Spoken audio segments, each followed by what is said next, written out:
And po. Video ko para kasama doon sa vlog.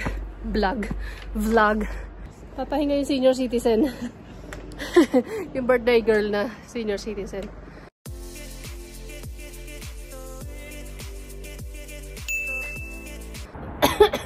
Kahapon kami dumating dito sa Stockholm, pero yun nga, hindi nakapag-vlog kasi syempre late na kami dumating, tapos pagod. Nag-grocery kami kasi first time namin mamimit yung mga in-laws, yung parents ni Arvid, which is Alva's boyfriend. Nandito kami naka-stay sa apartment nila, which is eto yung view. Napakaganda, diba? Ayun lang, good morning dito. Nagising kami ng mga 9 o'clock. Pagod sa biyahe. Kasi from Gothenburg to Stockholm, it took us 6 hours of road trip. Kasi nagsasakyan kami, hindi kami nag-train. Kasi pag train, 3 hours lang yung biyahe. So, nandito ako sa labas ng Arlanda Airport sa Stockholm. Hinihintay ko si Leonie. Sinundo na namin. Dapat magkikita na lang kami sa city. Pero, well, masipag yung driver namin. Kaya, pinuntahan na rin namin at sinundo. Pasok na ako sa airport. Di pa ako nakapunta dito eh.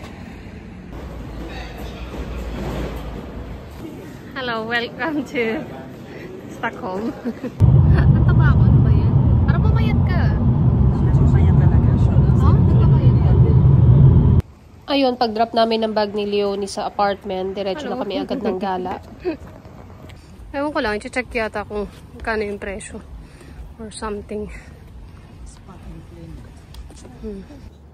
Nagfika muna kami dito sa bandang Nackastrand while waiting for the ferry. Kasi to, mag-ferry na kami from Nackastrand to Nybron, which is the other side of the city. Mga 15 to 20 minutes din yung biyahe, but it's very convenient kasi straight trip siya kesa naman magsasakyan na mata-traffic. Yung magba-vlog tapos wala naman sinasabi, ganyan lang. Di ba? Pero hindi, sasali ko naman to sa sa vlog ko na ayan, nagbo-boat trip kami with Leonie. Ganun lang. Saka maganda yung weather that time. Kitang-kita namin yung mga view and hindi masyadong malamig kaya nakakasmile kami sa mga pictures. Kasi ito, after walking, nag-chill muna kami dito sa isang bar before going back to the apartment.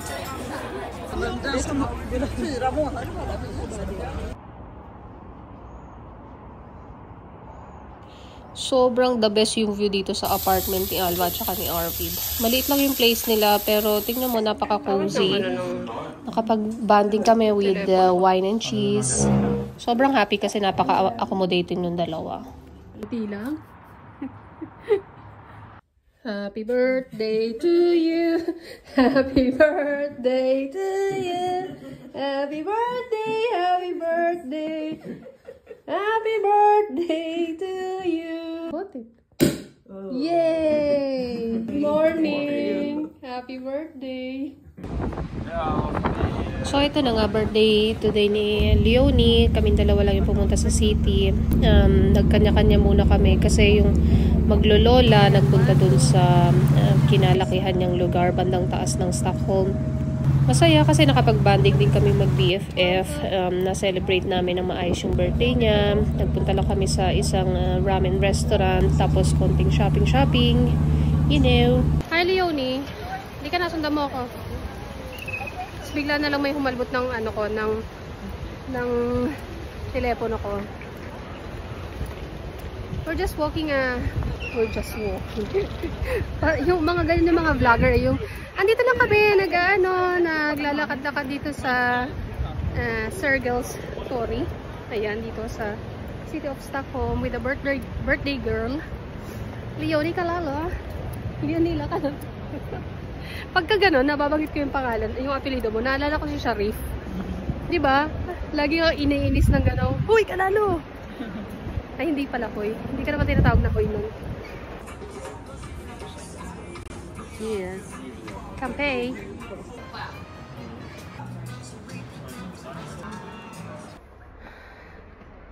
Souvenir lang. Ay, ayan, namamaga na yung mata ko. Nagluluha. Ayan, paano kami? Bakit kami nahagdan galing dun sa ferry station? Aba, nauuna sa akin si Leonie. Wait. Pagod ka na? Yung yun hinihintay natin. Ang taas, diba? Pagod ah. Kailangan magpahinga. Nagbi-video ako. Para kasama doon sa vlog. Tapos ayan, magayong. Ha? Bigla malaglag. Papahinga yung senior citizen. Yung birthday girl na senior citizen. Ang haba, diba? Pero meron namang elevator dyan. Or anong tawag dyan? Cable car. Or whatever. Pero matagal at saka ang haba ng pila. Tara na. Hingal ka ba? Yun na ako.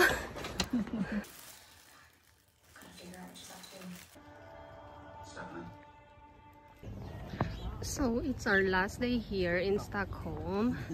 And today, it's Alva's day off. So, we get to have a chance of being with her for a few hours before heading back to Gothenburg.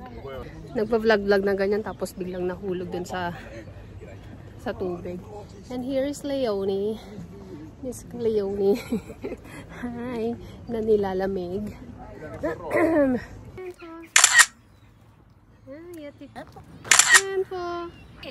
It's like she doesn't understand.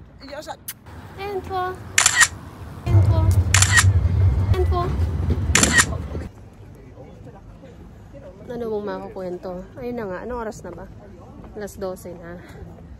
So, magstay lang kami dito for a while. Tapos, balik na kami ng Gothenburg.